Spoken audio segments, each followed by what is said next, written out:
The night sky over the colony outpost was dark and heavy, filled with the quiet hum of distant machines. The human medic, Ethan Cole, was on his last patrol before midnight, checking vitals of patients in the temporary shelter built after the meteor storm. The colony had been silent since the disaster, until he heard a faint cry echoing between the metal walls. A sound too soft to be human. He followed it through the mist, his boots splashing through puddles of rain and dust. The sound came again, fragile, weak, like a small heartbeat calling for help. Behind a collapsed solar tower he found her, a small alien child, her silver blue skin dim under the flickering light. Her breathing was shallow, her body trembling, her eyes glowing faintly like fading stars. Ethan knelt beside her, scanning her vitals with his wrist pad. The readings confused him. Oxygen levels critical, body temperature dropping, blood pressure collapsing, she was dying, and the alien physiology didn't match anything in his med database. She looked like she couldn't even cry anymore, only whisper one word again and again, "Mother." He checked for wounds, a deep gash across her chest. Plasma burn, maybe. The blood oozing was not red, but bright silver glowing faintly even in the dark. Ethan had seen many injuries in the war, but never something like this. He pressed a coagulant patch, but her blood rejected it instantly, burning through the material like acid. "Come on, stay with me," he whispered, opening his med bag. "You're not dying tonight." But he knew he was out of options. The outpost's comms were down. No signal to reach the medical ship in orbit, no backup, no equipment that could match alien biology. Then the wrist pad beeped, showing a strange compatibility marker. Her blood type matched partially with human O-negative. It was impossible, but it was also her only chance. Ethan hesitated, staring at the syringe in his hand. If he transfused his blood, it could kill him or her or both. The alien child's eyes met his, glowing with silent fear, and something in that look made him decide. Without waiting another second, Ethan injected the transfusion tube into his arm and connected it to her vein. His own blood flowed into her, red mixing with silver, human warmth meeting alien cold. Minutes passed like hours. His heart raced, his body weakening. The wrist pad flashed warning after warning. But then, her vitals stabilized, her breath deepened, her pulse returned. The glow in her eyes brightened again, and she whispered, "You, human," before fainting into sleep. Ethan smiled weakly, collapsing beside her. The world around him spun, the night air cold on his skin. He knew he might not survive the night, but at least she would. When he woke up hours later, the storm had passed. The alien child was gone, but a strange mark glowed faintly on his arm, a silver trace of her blood. It pulsed in rhythm with his heartbeat, like something alive before he could understand it. The sky above cracked open with a roar. A ship, massive, black, alive, descended from the clouds, its engines humming with a sound that shook the ground. Ethan staggered back as a figure stepped out. Tall, graceful, her eyes the same color as the child's, but far more intense. She looked at him, and her voice was sharp, trembling with fury and power. "You saved my daughter with your blood," she said, each word echoing like thunder. "Now you will give your life, and to save me too." Ethan froze, heart pounding, realizing that his act of kindness had opened a door to something much larger, much darker. He had saved one life, but now another demanded his own in return. And as the alien mother stepped closer, her gaze burning through him, Ethan felt the mark on his arm pulse again, as if the child's blood inside him was responding, calling out to its kin. He had no idea that his blood had just made him part of their kind, part of a bond that could never be broken, a bond between species, between life and death, between mercy and power, but mercy always has a cost. And Ethan was about to learn what it truly meant to be human. The dawn broke cold and red across the outpost, painting the twisted metal and cracked earth in shades of rust and blood. Ethan stood motionless as the alien ship hovered above him, its hull shifting and breathing like a living creature.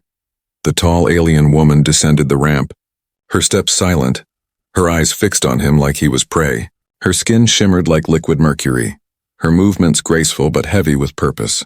Behind her, soldiers of the same kind surrounded the area, their weapons humming with energy. Ethan's wristpad beeped with radiation warnings, but he didn't move. He could feel the mark on his arm pulsing again, the silver glow spreading slowly under his skin like veins of light. "Where is she?" Ethan asked weakly, his voice barely a whisper. "The child you saved is alive," the alien woman replied. her voice both fierce and melodic. You gave her your blood, your essence. Now you carry part of her within you and part of me. Ethan's mind spun. He didn't understand. Who are you? He asked, trying to stay calm. I am Sarai, High Matron of the Alaran Dominion, she said, her eyes narrowing. My daughter is the heir to our kind, and your blood has bonded you to her life. You share one pulse now, one breath. Ethan stared at the silver glow on his arm, feeling a chill crawl through his chest. What do you want from me? He asked. You must complete the bond, she said coldly. You will give me what you gave her, your blood, your life. The words hit him like a blow. Ethan stumbled back, shaking his head. You can't be serious, he muttered. I barely survived saving her. I'll die if I try again. But Sarai stepped closer, her expression unreadable. Then you will die with honor. Human, she said, for saving my daughter. I spared your colony from destruction. But now the life debt remains. It must be paid. Ethan felt his pulse quicken, the mark on his arm burning brighter. He realized the child's blood inside him was reacting to her mother's presence. He felt her heartbeat echo faintly in his own, like a whisper. Help me. Wait, he said suddenly. If we're connected, if her blood runs in me, maybe there's another way. I can help you without dying. Sarai's gaze softened for the briefest moment. You presume to understand Alaran biology? She said, almost amused. Ethan took a shaky breath. No, but I understand survival. You want life, not death. Maybe this bond can give both.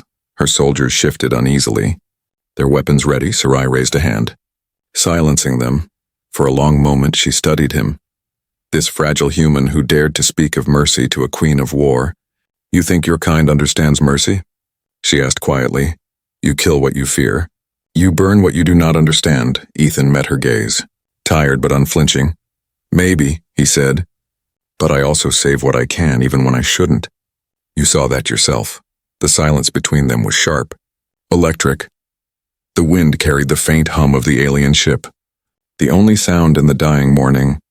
Finally, Sarai stepped closer, her face inches from his. If you lie, human, your heart will stop before the sun sets, she whispered. But if you speak truth, then perhaps your blood holds more power than I imagined. She gestured to her soldiers. They lowered their weapons. Bring him aboard, she commanded. Ethan felt a cold hand on his arm as they led him into the ship. The walls shimmered with living light, veins of energy pulsing like a heartbeat. He realized the entire ship was alive, a biological machine that breathed, thought and watched. They entered a chamber glowing with silver fluid, tanks filled with suspended forms, half living, half machine. Sarai pointed to one. This is my body, she said. It is dying.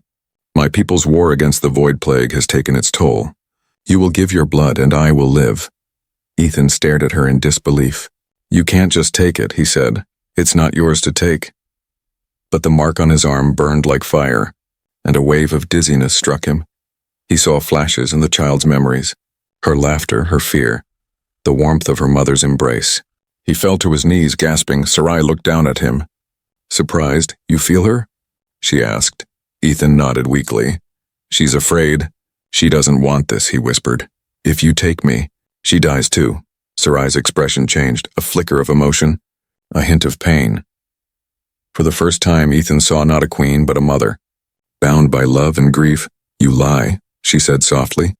But her voice trembled. Test it, Ethan said. Scan the link between us, you'll see. One of the alien aides approached, placing a device against his arm. The readings glowed in alien symbols, and Sarai's eyes widened. The data was clear. His blood and the child's were connected at a cellular level. Their life forces intertwined. If one died, the other would too. The chamber fell silent. Sarai turned away, her voice breaking for the first time. Then I cannot take your life without ending hers, she said quietly. Ethan stood shakily, looking at her. Then we find another way, he said. Together, Sarai looked at him, her eyes unreadable. You are a strange creature. Human, she whispered. You bleed for others, even when it gains you nothing. Ethan managed a faint smile. That's what makes us human, he said. But deep inside he knew this was far from over. The bond had changed something, not just in his blood, but in the balance between their species. And far beyond the horizon, something dark and hungry was watching, waiting for the blood that now flowed between human and Alaran both. The Alaran ship drifted through the black ocean of space, its surface pulsing with silver veins of light. Ethan stood in the center of a glowing chamber, connected to machines that hummed softly around him.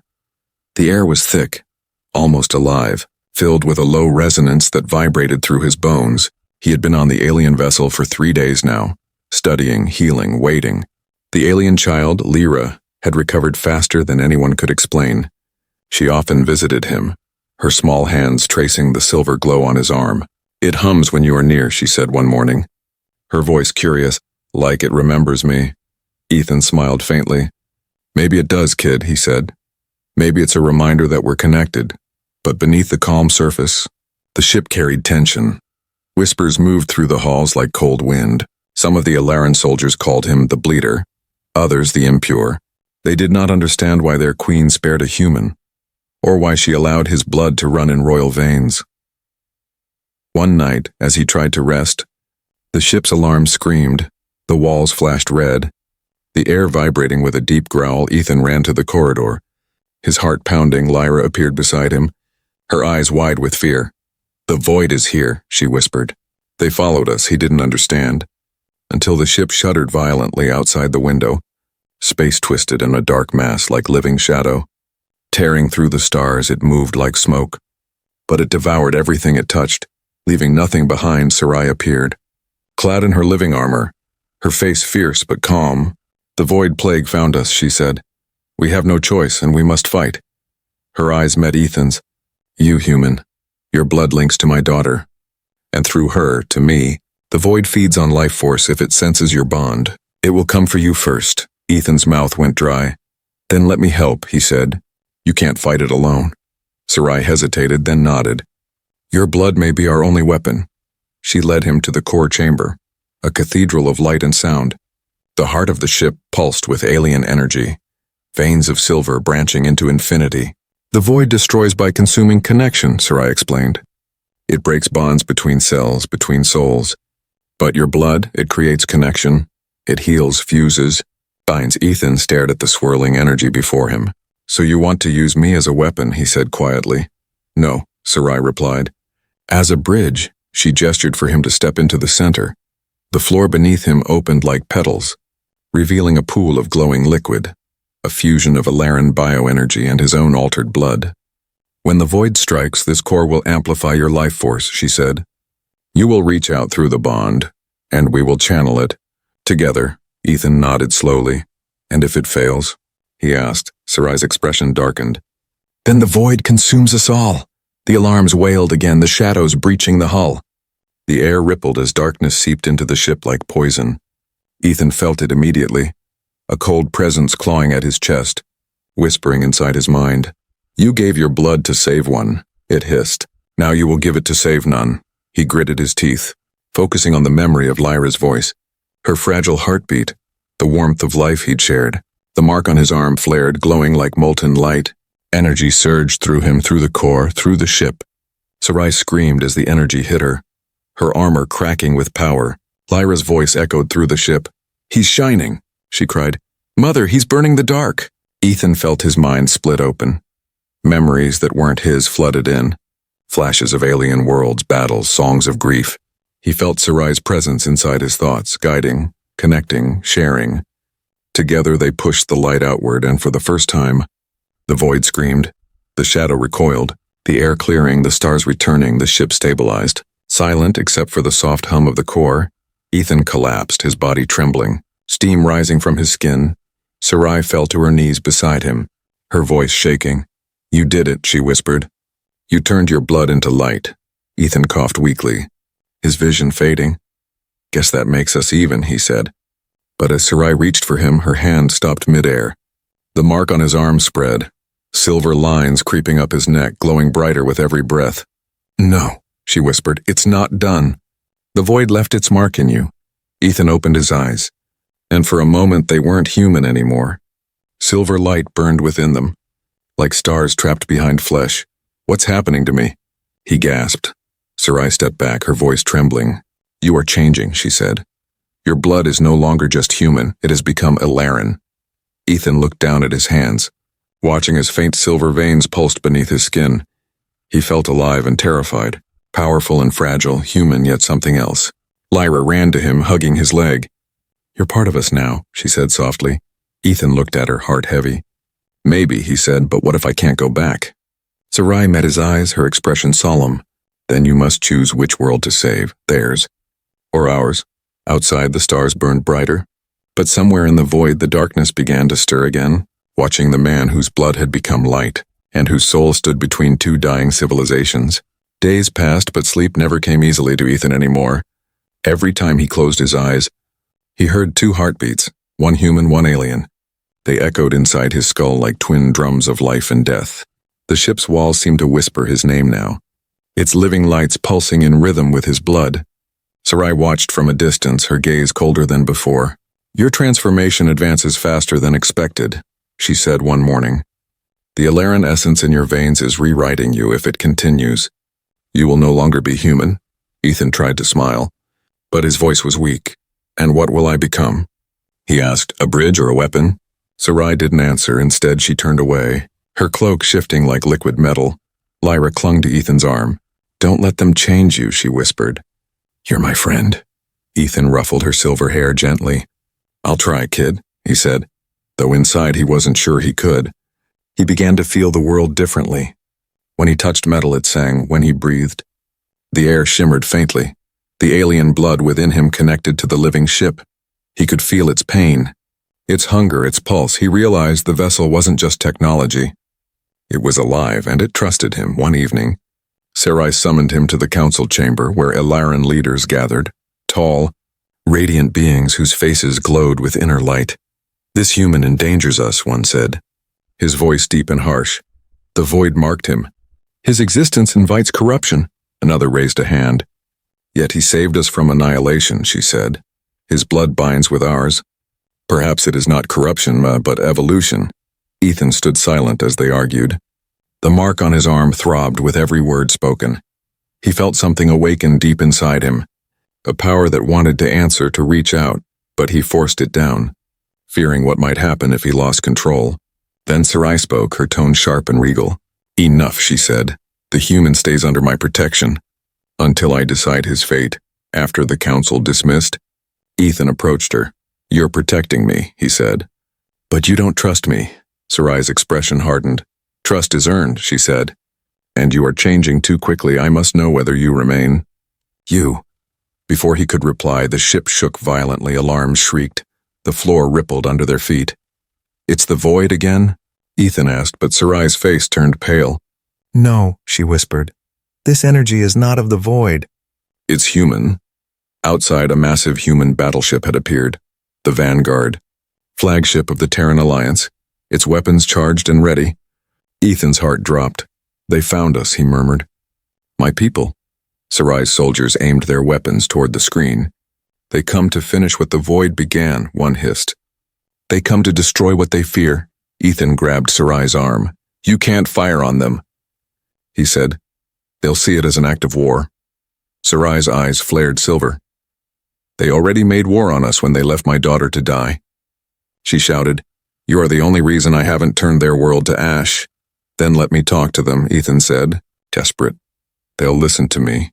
Sarai hesitated. "You carry our blood now. They may not see you as one of their own." Ethan swallowed hard. "Then I'll make them," he said moments later. He stood before the communication screen, the face of Admiral Hayes appearing, and an old mentor, his eyes wide in disbelief. "Ethan," Hayes said, "we thought you were dead. What have they done to you?"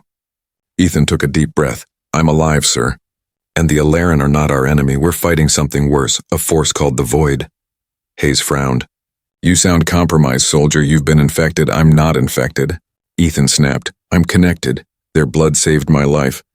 And maybe it can save everyone's." The Admiral's face hardened. "You've been altered. You're no longer human. If that ship doesn't surrender, we'll open fire." The transmission cut, and silence filled the chamber. Sarai looked at him. "So that is your humanity," she said bitterly. "Fear and destruction." Ethan turned to her, his voice breaking. "It's not all we are," he said. "Let me prove it." The Vanguard's cannons glowed bright. Countdown to annihilation. Ethan felt the heat in his veins rise, the mark on his arm blazing like a star. The ship responded, walls shimmering with energy. "Ethan, stop!" Sarai shouted. "You'll burn yourself!" But it was too late. The power inside him erupted, spreading through the Alaran ship like a storm of light. The human fleet's targeting systems overloaded, their weapons shorted, energy waves spread across the battlefield, not to destroy, but to unite. Every human pilot saw what Ethan saw, visions of Lyra, of Sarai, of the alien world that wasn't evil, only desperate. They saw the truth his blood carried, the ships powered down, silent. The war stopped before it began. Ethan fell to his knees. Exhausted, the silver light dimming in his veins, Sarai knelt beside him, her voice softer now. "You stopped them," she said. "With nothing but your will." Ethan smiled weakly. "Guess I'm still human after all," he said, but far beyond, in the endless dark, something stirred again. The void had felt the surge of life and unity, and it hungered for it. It whispered across the stars. "The bridge bleeds light." It hissed, "Break the bridge, and the worlds will fall," and deep within Ethan's heart, the silver light pulsed once more, a reminder that peace had only bought them time and the true war had yet to begin.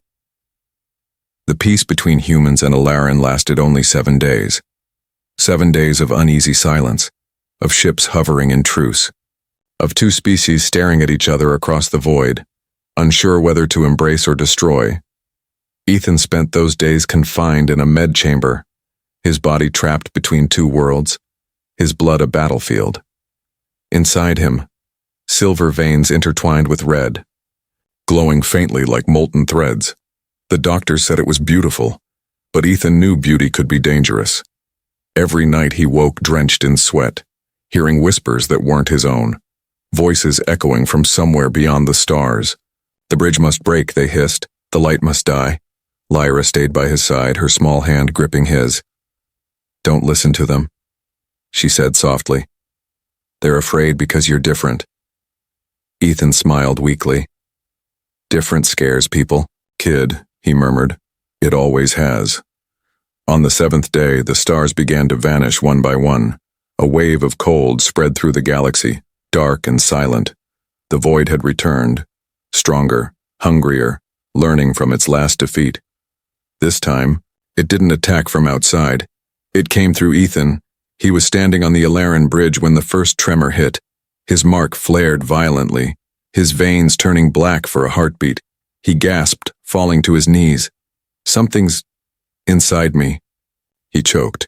Sarai rushed to him, scanning his vitals. "The void found a way in," she said. "Through your bond." The ship shuddered as alarms blared. The energy readings spiked beyond control. "He's opening a rift," shouted one of the guards. The space before them rippled, forming a dark mirror, a portal that devoured light. Ethan's body convulsed, his eyes flashing silver and black. "I can't stop it," he cried. "It's using me." Sarai held his shoulders, her voice steady but desperate. "Then fight it, human, remember who you are." But the voice of the void whispered louder inside him. "You gave them your blood, your mercy, your soul, and they will still fear you," it taunted. "Let go, and I will set you free." Ethan felt his mind slipping. Images of Earth flashing before him. Burning cities, terrified faces, soldiers shouting his name as if he were the enemy. "No," he whispered. "I won't let you win." The mark on his arm blazed again, his heartbeat sinking with the Alaran ship's core. A shock wave of light erupted from him, forcing the rift to flicker. The ship's hull screamed like a living thing, half alive, half dying. Sarai's voice cut through the chaos. "Ethan, listen to me. Your blood connects us. Use it." Her words anchored him. He reached through the bond, feeling Lyra's warmth, Sarai's strength, the pulse of the ship. He pushed back, flooding the dark with light. The void screamed, the sound shaking reality itself.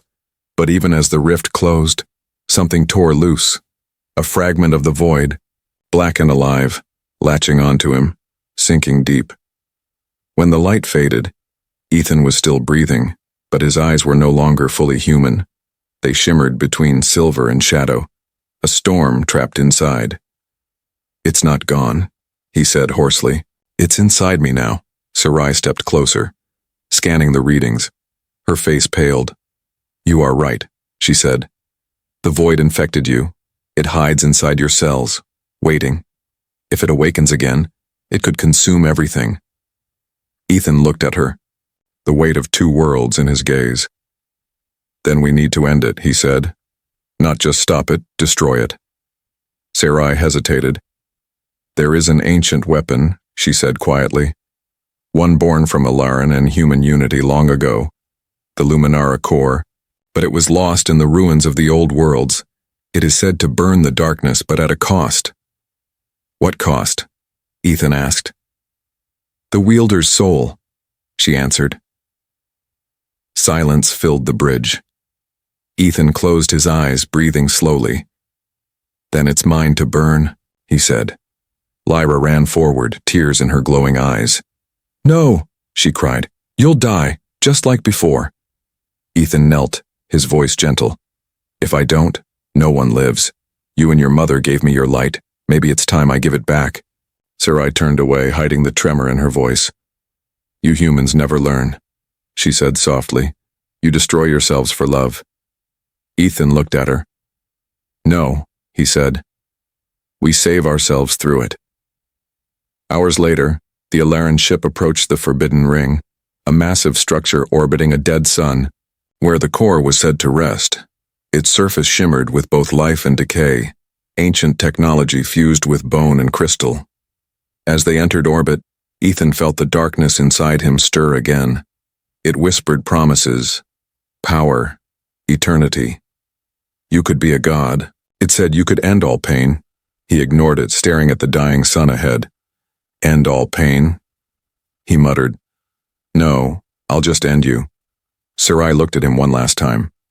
If you enter that place, you may never return, she said. I know, Ethan replied. But neither will the darkness. Lyra clutched his hand, her voice breaking. Come back to us, she whispered. He smiled faintly. If the stars still shine, I'll find my way. As the doors opened to the ancient ruin, Ethan stepped into the blinding light. The silver veins on his skin glowed brighter, the darkness within him howling in protest. Two forces, mercy and madness, warring inside the same fragile body. And as the doors closed behind him, Sarai whispered to herself, He carries the fate of both worlds. In the silence of space, the sun flared once more, and the first spark of the final war began to burn. The air inside the ruins felt alive, humming with the echoes of countless centuries.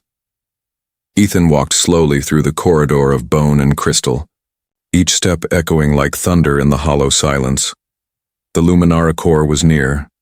He could feel it, calling to him through the mark on his arm.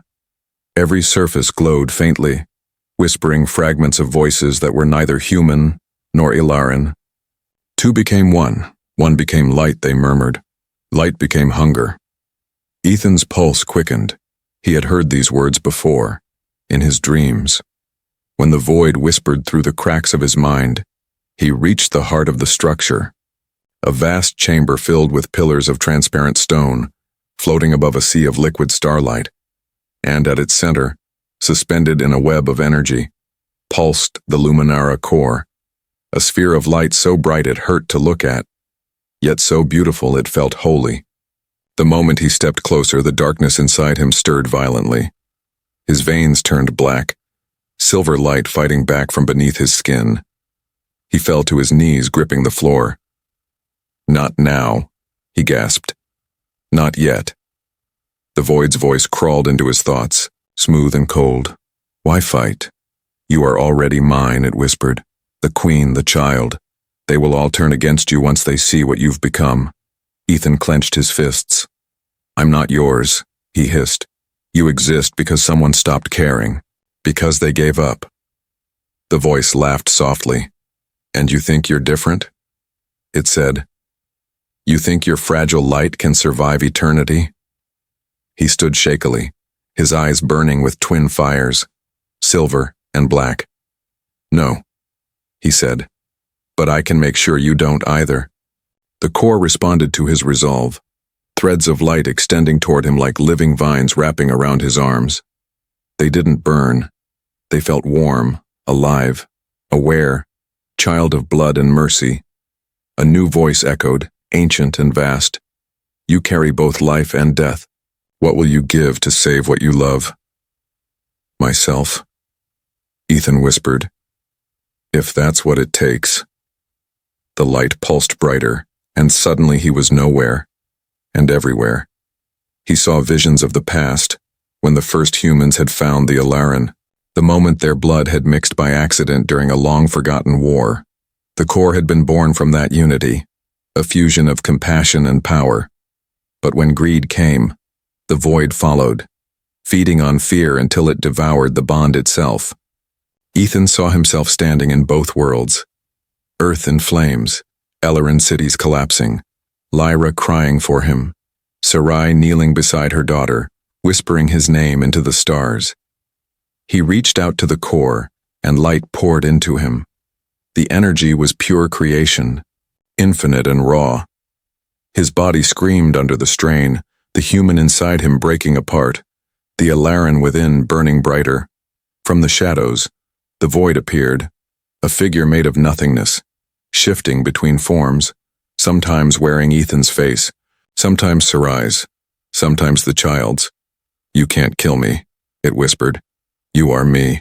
You were born from the same blood that created me. Ethan trembled, his voice cracking. Then I'll end both of us. He lunged forward, pressing his hand into the core. The light exploded outward, flooding the entire chamber. The void screamed, clawing at him. You'll erase everything. It shrieked. Light and dark will both die. I know, Ethan said softly. But maybe that's the only way to start again. Oh. Outside, Sarai and Lyra watched the ruin begin to glow. The dead sun reigniting for the first time in 1,000 years. He's activating the core, Sarai whispered. Horror and awe mixing in her voice. If he does, the energy could wipe out both our worlds. Lyra pressed her hands together, tears glowing silver. He promised he'd find the light, she said. He's keeping his promise inside the chamber. Ethan felt his body dissolve into light, his consciousness stretching across galaxies. He could feel every heartbeat on Earth, every Alaran soul in the fleet above. He was no longer one person. He was the bridge. The void screamed again, its voice fading. If you destroy me, you destroy yourself. Ethan's voice echoed through the light, calm and steady. Then let there be no me, no you, only peace. With one final surge, the Luminara core ignited fully. A wave of energy burst outward, passing through the stars, burning away the infection of the void wherever it hid. Human ships and Alaran vessels watched as the explosion of light became a sunrise across the universe. When it was over, silence returned. The ruins floated quietly, the core dim now, no longer glowing. In the center of the chamber, where Ethan had stood, there was nothing left, only a faint shimmer of light drifting upward. On the Alaran ship, alarms went silent. Sarai felt the connection fade. The mark on her wrist and the twin of Ethan's flickered once, then vanished. He's gone, she whispered. Lyra looked up at her mother, her eyes full of tears. No, she said softly. He's everywhere. Sarai turned toward the viewport where a newborn star now shone. Brighter than any before, it pulsed once, red, then silver as if breathing. She placed her hand on the glass. Rest, human, she whispered. Your light will guide us. But far beneath that newborn star, deep within the dying core, something faint still flickered. Not darkness, not light, just a heartbeat waiting. The bridge between worlds had burned, but perhaps somewhere it could still be rebuilt. Years passed since the light of the Luminara core had burned across the stars. The war between human and Alaran was no more, not because peace had been signed, but because both sides had looked into the same light and seen themselves reflected. The void was gone, its whispers erased from the galaxies. Yet the silence it left behind felt almost sacred. A silence of healing, of remembering. The Alaran homeworld, Sarathis Prime, bloomed again. Fields of silver grass stretched beneath twin suns, the air alive with music of energy streams. Sarai walked those fields every morning, her long cloak trailing through the dew that shimmered like starlight. Her people called her the Mother of the Bridge, though her gaze always lingered on the horizon, where the new star, Ethan's star, burned brightly in the sky. Lyra had grown into a young woman now, tall and radiant, her silver-blue skin glowing softly in sunlight. Yet her eyes were strange. One silver, one human brown, and though she never spoke of it, sometimes when she dreamed, she heard a heartbeat that wasn't hers, beating in time with the star above. One evening, as the twin suns dipped low, Lyra sat near the edge of the crystal lake that mirrored the heavens. She touched the water and the surface rippled, glowing faintly at her touch. From the reflection, a voice whispered, "Soft, familiar Lyra," she gasped, her heart racing. "Father," she breathed. The reflection shimmered, and for a moment a faint image formed. Ethan's face, smiling gently. "You've grown," his voice said, distant but warm. "You found the light," tears filled her eyes. "You said you'd come back," she whispered. The reflection smiled faintly. "I never left," he said. "I'm in the air you breathe, in the light that warms you, in the bond that holds your world together." Lyra reached out, her fingers touching the water. "But I miss you," she said. "So does Mother." The reflection wavered. "Tell her I'm proud," he said softly. "Tell her that humanity lives in both of you now." Before she could speak again, the image faded, the lake falling silent once more. But when she looked up, the new star pulsed gently, and for the first time, she smiled through her tears. That night, a storm unlike any before rolled across Serapis Prime. Lightning of pure silver cut the sky, and thunder rumbled like the roar of galaxies. The energy readings went wild, ancient systems reactivated. As if answering a call, Sarai stood on the balcony of her citadel, the wind whipping through her silver hair. "It's happening again," she whispered. The advisors panicked. "The core energy is reforming." One shouted, "The Luminara signal has returned." But Sarai did not move. Her gaze was fixed on the storm above. "No," she murmured, "it's not destruction. It's birth." The next morning the storm had cleared, and near the edge of the silver forest, they found it, a crater glowing faintly, and in its center, wrapped in strands of light, lay a child. The child looked human, yet not, its skin pale with faint silver veins pulsing beneath, its hair white as frost, its eyes one silver, one brown, the same as Lyra's. Sarai approached slowly, her heart pounding. When the child opened its eyes, it didn't cry. It only looked at her, calm, knowing. "Ethan," she whispered, trembling, "is it you?" The child blinked, then reached out a small hand, touching her wrist. The mark that had long faded, the twin of Ethan's, suddenly flared again, silver and alive, and in that single heartbeat, she felt it, a pulse, a whisper, a presence. "Not me. Us," the voice said gently in her mind. "Human and Alaran, one blood, one light." Tears streamed down her face as she cradled the child. Lyra knelt beside her, awestruck. "He's part of both worlds," she said softly. "He's what you and Father dreamed of." Sarai smiled through her tears. "No, Lyra," she said. "He's what your father became." The bridge reborn, years passed again, and the child, named Kale, grew with a strange peace about him. Machines hummed when he walked near. Plants turned toward him as if sensing sunlight, and when he laughed, the air shimmered faintly with stardust. Humans began to visit Serapis Prime, not as conquerors but as guests, guided by the star that never faded. Together they built new colonies, shared knowledge, learned the truth of what had been lost and found again. Kale often asked about Ethan, and Lyra would tell him. He was the first to bleed for another world, the first to give everything, not for power, but for hope. Sometimes at night, Kale would look at the star and whisper, "Is that you watching?" And somewhere in the quiet of the cosmos, a faint light would pulse as if answering generations later. The story of the human who became light was taught in both human academies and Alaran temples, not as legend but as truth. The tale of a man who turned blood into peace, who faced the dark not with weapons but with mercy. They said that whenever someone saved another out of pure compassion, the mark of silver light appeared on their arm, just for a heartbeat, as if the bridge between worlds still lived on. And so it did, for in every act of kindness, in every heartbeat shared between different beings, Ethan's legacy whispered, "Humanity is not in the flesh. It's in the choice to love when the universe tells you to fear."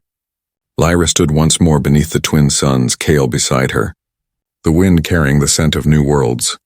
"He gave us the dawn," she said softly. Now it's our turn to keep it burning. As they looked to the sky, Ethan's star pulsed once, brighter than ever, a promise written in light, that no darkness, not even the void, could ever silence the fire born from compassion.